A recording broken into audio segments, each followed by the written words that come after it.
of proposals to improve training for new drivers and motorcyclists. We're joined in the studio now by a driving instructor, Chris Bensted. A welcome idea? I think so. So far, there hasn't been any training on motorways pre-test.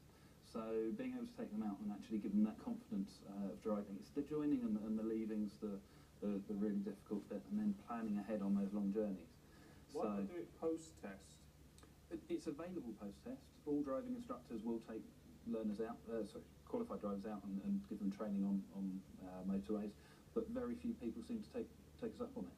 And when they're hit with a really big insurance cost, then you can understand that an additional cost is possibly off-putting, but it's the risk that's involved that doesn't necessarily get... So is that why they're looking at it pre-test then, because it's the only way to make it mandatory? Yes, but it won't be mandatory, because it's not going to be on the actual driving test, as far as we're aware, and it's not going to be something that you have to have gone to do.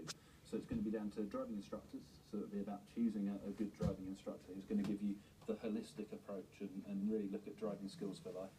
And it's going to be about trying to encourage people to see the benefits of what's needed. And that's a big challenge, isn't it? I mean, just the reaction this morning from viewers on Twitter, lots of people saying, oh, motorways are dangerous enough, we don't need learners cruising in and forcing us to slam our brakes, and lots of lorry drivers worried about it as well.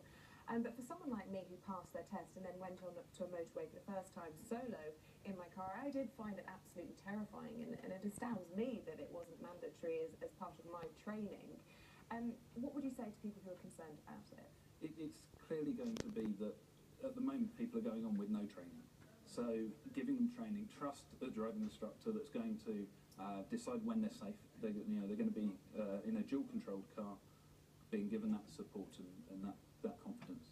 So as we're talking here mainly about teenagers, the majority of learner drivers are teenagers. There's an age-old lesson which nobody ever wants to believe, but it always turns out to be true, that you learn to drive after you've passed your test. And this is all part of that sort of thinking, isn't it? Which no teenager ever wants to accept. I think that used to be true, but the world of driving instruction has changed, and now we're working much more with people risk assessing themselves. Rather than being told how to drive, we're coaching them through it and encouraging self-evaluation. So because of that change, actually there's a lot of learning goes on before, but nothing gets away from experience and what they develop after they pass the test. So why cut off driving instructors at that point? Keep it going. I regularly take out people 40 and 50 who want to improve their skills. But yes, definitely, it's a teenage area that's at risk, and that's something that we have to address as well. And they're not necessarily equipped to make those life and death decisions out on the road. Chris, good to talk to you this morning. Thank you. Thank you. My nephew passed his theory yesterday. Congratulations, so he's got the next stage to go. Next stage to go. Good luck. It's all the best drivers pass second time. No. First time. Thank you, Joe. You're in good company, Jane.